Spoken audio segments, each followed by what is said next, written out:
மெட்டி அணியலாமா? அடுத்து இந்த மெட்டி அணிகிறது அணிஞ்சுக்கிட்டு போலாமான்னு அதுல ஒண்ணு குறிப்பிட்டாங்க. அது சிறப்பாக நம்ம சொல்ல வேண்டி இருக்கிறது. மெட்டிங்கிறது அவங்க எது கேட்கறாங்கன்னா, காலில் அது அணியும் போது அது ஒரு அலங்காரம் தானே, அதை அணிஞ்சுக்கிட்டு வெளியே போகலாமா அப்படிங்கிறதுக்காக தான் அவங்க மெட்டியும் அதுல குறிப்பிடுறாங்க. ஆனால் மெட்டியை பொறுத்த வரைக்கும் அது வீட்டுக்குள்ளேயா இருந்தாலும் சரி, வெளியே இருந்தாலும் சரி, வேற ஒரு காரணத்திற்காக நம்ம அதை தவிர்க்கணும். அலங்காரம்ங்கிறதுக்காக இல்ல, அதுல இருக்கக்கூடிய ஒரு மூட நம்பிக்கைக்காக வேண்டி என்ன செய்யணும், அதை தவிர்க்கணும். என்ன மூட நம்பிக்கை?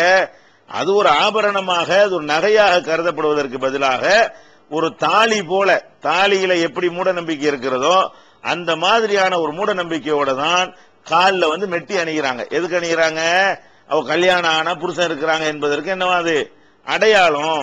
அது அது புருஷன் இல்லாதவங்க அதை அணியக்கூடாது அப்படிங்கிற மாதிரி அந்த நகைக்கு ஒரு நகைங்கிற இடத்தை கடந்து வேற விதமான ஒரு மூட நம்பிக்கை அதுக்குள்ள மிக்ஸ் பண்ண காரணத்தினால பொதுவாகவே அந்த மெட்டிங்கிறதுல ஒரு மூட நம்பிக்கை இருக்கிறதுனால நம்ம தவிர்த்து கொள்ளணும்.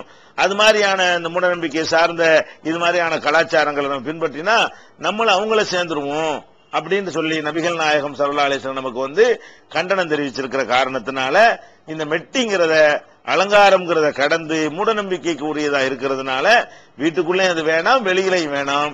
மற்ற அலங்காரங்களை வீட்டுக்குள்ள மகரமான உறவினருக்கு மத்தியில, பெண்கள் மத்தியில, கணவன் மத்தியில நீங்கள் செய்து கொள்ளலாம். வெளியே வரும் பொழுது சாதாரணமான நிலையில என்ன செய்யணும், வெளியே போகலாம், வரலாம், தப்பு இல்லை.